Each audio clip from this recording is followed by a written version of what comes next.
Welcome to the Icaran sector. Welcome to part 2 of creating a channel mascot. Previously on the Icaran sector, I built up and magnetized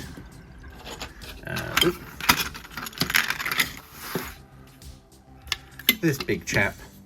So I went through whether the green stuff work I did and where I placed the magnets, and everything has cured nicely or been set further in with some super glue and what have you. So now the big step is painting this up. So the base, we'll start there, is fairly easy. So the cobblestones will get grey cere and a little bit of colour here and there, washed down with Agrax. These I will pick out with some rust and weather them significantly, and then the rest of the base will be soil effect and grass effect for these Tamiya here, and then maybe a few tufts here and there to give it some flowers and things, just to give it a bit of extra colour. Have I got some flowers kicking around? Yes. So I've got these orangey flowers, and I've got some red ones as well. I think there's some purple ones somewhere as well. So yeah, we'll add a bit of colour onto the base, make it look a bit older. So separating it off then, so these sections here will get based in Leadbelcher, and these sections here will get based in Abaddon Black. As I said, I think in the last video, I've got a little airbrush compressor set, so we'll try using that. It'll be the first time I use it on a bigger project. I've used it on some smaller things so far. And yeah, the only trouble is it's currently wet and raining, so the airbrushing will have to wait for a bit. And then here, on this way, so my channel logo is the obscuring of a sun by a moon or a planetary body or something.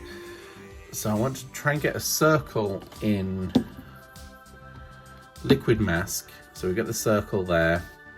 So spray it black first, put the circle on, let that dry, and then we'll go around the edges with some grey cere, then a little bit of grey cere and Ulthorn, and then when we take the liquid mask off, just with Ulthorn, we'll make a smaller sort of circle, like like the diamond ring effect. And then I might need to just come in with just some black and just streak it out, just to sort of pull the rays and make them a bit more distinct. And then on the shoulder pads, we'll do some sponging on some like nebula effects, and then flick on some stars. We might do that here first at the back end, and just a couple of stars, but then obviously just around the logo it'll be pure black. And then the same again for the shin pieces, the knee piece, this bit here. I might match this one to the other nights with having the white and the grey stripe. And then we have the head as well. Trims, I'm going to do some nice gold, I think, really make it stand out. And then here on this bit, I might do that a muted gold, just so because it's in the darker area. And then black in the shield here, and then cabling and things. So it's not an unsizable project, fairly big project, but we shall see how that goes for now. Right, well, when the weather calms down, we'll come back with things sprayed up and see how that goes. So everything has been base sprayed now. So this one was sprayed with a Ammo MIG silver, which was a bit bright, so I put some Nullin oil through the airbrush as well, which just darkened it off a little bit, as not a shade. Shade is what it normally does, but if you do it this way, it just takes the tone down a little bit and darkens it off. And then yeah, back through the airbrush, and I started having a play on the arm to try and get the effect I was looking for. So I like the gold. So it's Retributor, shaded in Reichland, then with Auric armor and Stormhost silver just as the edge highlight, and this has had Sirius purple, and then I'm going to do that on top of here. So the main thing, what I've done is I folded up the corner and cut mostly a circle. I think it looks hold it quite well. So this I can use as a template for my mask. Sort of getting it in the right place, sort of about there. That looks about halfway through. Ooh, if you can see it. And yeah, I'll try and blue tack that down. We'll add the liquid mask and then take this off and see how that works. So let's see how this works. Hopefully reasonably well. Might need to just tidy up the liquid mask as we take the thing off. So let's put some white tack down first.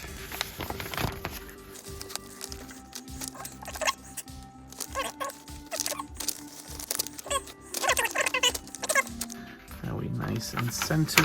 Right, we have to look that properly.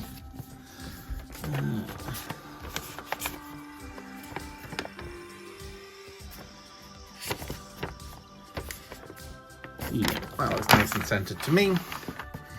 We'll see how this goes. Just put on a nice solid bit of liquid mask. Try and layer it up quite thickly. And make sure it's all covered, and this is just water soluble and will wash off afterwards. But it will need some time to dry. Any bits that we do miss, we can come in with black over the top anyway.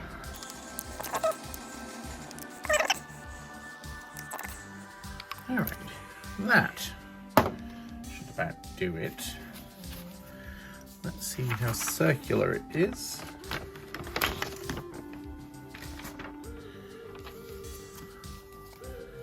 Okay, that's not great, but it's not too bad. We can try and just tidy it up as much as possible. Oh, or make it worse, either way. Yep, definitely making it worse. So I guess all we need to do is give that time to set. Maybe I can use a cotton bud and some water and just tidy that up once it's dried. Well, that's not too bad. It looks fairly central. We'll go with that for now. And then yeah, we just need to load up grey sear into the airbrush and just spray around the edge. Then add in some Ultron quick spray again, Ultron quick spray again. And then the Corax we can use maybe as a line. When we've taken the liquid mask off, use the Corax as the bright line to edge it. And then a little bit of streaks of the Corax. And if there's too much, we can just take the black and do streaks coming off that way in some of the thing. And then around here, make that like the diamond effect with a little bit of the Corax as well. Maybe with maybe Ultron first and then Corax in the center. We'll see how that one goes. But while that dries, I did finish the base. Base I am very happy with. So that will stand, probably crushing that fauna there and maybe crushing the plants there as it sits in, and let's crush that. So yeah, spraying on the rust with the airbrush was definitely easier. So I'll finish off this arm while this bit dries properly. Once that's dried and tidied up, then we'll come back and attempt that, and then attempt removing it and see if I don't completely destroy the paint. But if not, we'll see how it goes. Hopefully it'll be fine. And yeah, we'll finish off the fist. So I want the gold around here. I want to push null into all the crevices, into the recesses there. Then I've done some brass, match the brass there, and these pipes here maybe doing ball red, the contrast, or even Blood Angels red, because that'll look a bit shiny with the metallic. And yeah, we'll see how that one goes. We'll come back when we're ready for the next step. So it looks like, unfortunately, there's not an easy way to film this bit for where I'm going to have to set up. So we'll do it in stages. We'll come back in after every layer we do. So we got the first layer down grey sear. I don't know if we're really going to get an accurate picture until right at the very end. So now I'm mixing a bit of Ulthwin and a bit more Ulthwin and then come back. The last passed over just around the very edges. I use some Corax White. And the trouble is I don't think we'll see the finished product until we take away the liquid mask. But I'm going to hit it with a varnish first, just so I try and reduce the amount of damage I do to it when I take the liquid mask off, because that might take a bit of work. And then we'll come back and do that in a second. So I've got a cotton bud, just with some water on it. Try and work away. See if I put enough on that I can.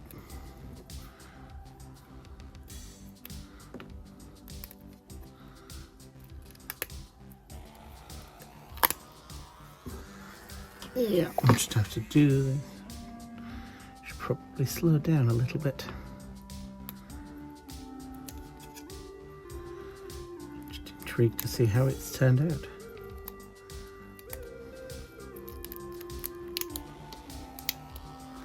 Oh,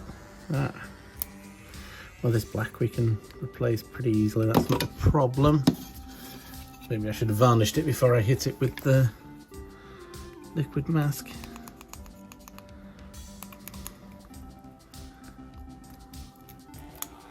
Yeah.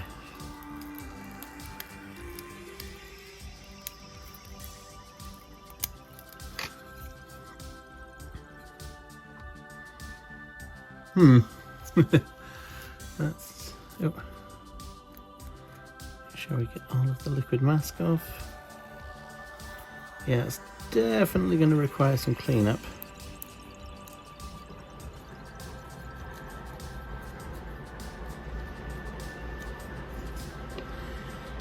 The general idea is there, isn't it?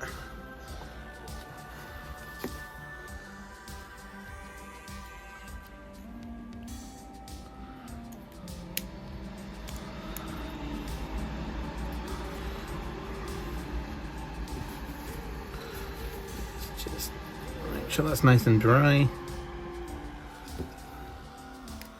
Make sure we get all the liquid mask off.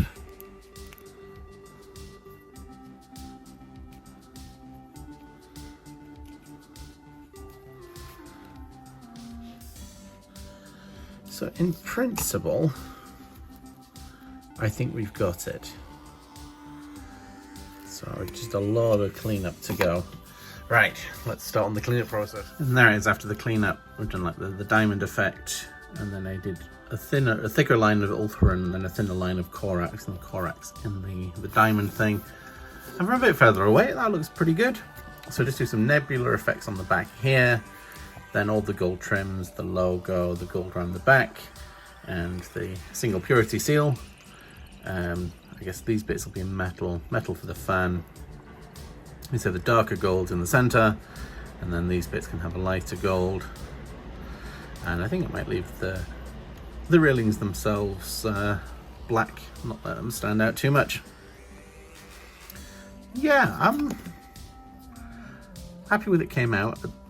Could have been a little bit better, I suppose, but not bad for a first attempt. I think things like this you need to practice again and again and again, really, don't you?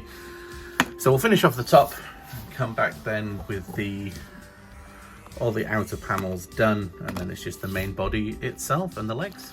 And then we have the top completely finished. Done the marking on the front, decided to give it a green sword. Because there'll be a few bits of green picked out throughout the rest of the model, and then the nebula crossing over. So this side will have the purple nebula, this side will have the blue nebula, and then it meets in the middle at the back there. So we are getting close. So the outer panels have all been done, the black panels. So now I need to finish off that little bit's done. I need to finish off these three parts, figure out what bits are in black, what colour goes where, match the sword to the top on that one, and then I did make a start on that one. So, I guess we'll finish off this bit first and then jump back in. And the leg section has been finished. Match the pattern on those two so they're similar. And then I did just the grey stripe down the middle with Dawnstone, which is on the other knights. So it's chosen to blend in a little bit. And yeah, so that's that bit done. And then we had to start on the torso. Started on his head. I'm going to do Stormhorse Silver, sort of dry brush down the front to take away some of that. The green on the front there, the dark green for the visor, and then purple for that bit. And then start on the wolf, and then the blacks underneath there. And then it's just the heat burn on these parts and a few cables and things, but that bit shouldn't take too much because all of the attention is obviously going to be drawn to the top piece. And then when that's all done, we can varnish everything in the satin, see how that looks, whether we want to go to a bit more flatter or if we want to go back to the shiny, but we'll see how that goes as we finish off this piece. Okay, that's the body painted up and hit with the varnish like the other ones. So the only thing left to do is give everything a coat or two of satin varnish and then build it up and see, and maybe the lenses might hit with a gloss varnish again, make them stand out. But other than that, it's time to varnish it off and build it up. And here we have him completely finished, brushing down the foliage on the base and ready to go. Now we can swap out that one and put that one in. Oops. Goes really easy than that. There we go. Just slots in. Big fist. The logo on the top. So yeah, that was a fun project actually. I enjoyed that one. Making a nice space theme on the top. And I can swap that out for some other things. Like I said, I might make the Reaper Chainsword to go on him, because that could be fun. Just run him as a chargy knight. Run in and hit things. Something a bit different, isn't it? Yeah, so I'm really happy with how that turned out. Follow along for Instagram, and I'll try and put see if I can get some nice shots of him up there. But with that being said, thank you for watching. Please do like, subscribe, follow along. More builds coming up. I'll maybe do more Tarion on camera. Anything else coming up? Oh, we'll see how it goes. But yeah, definitely battle reports, boarding actions, kill team, all still to come. So like, subscribe, and we'll see you in the next video.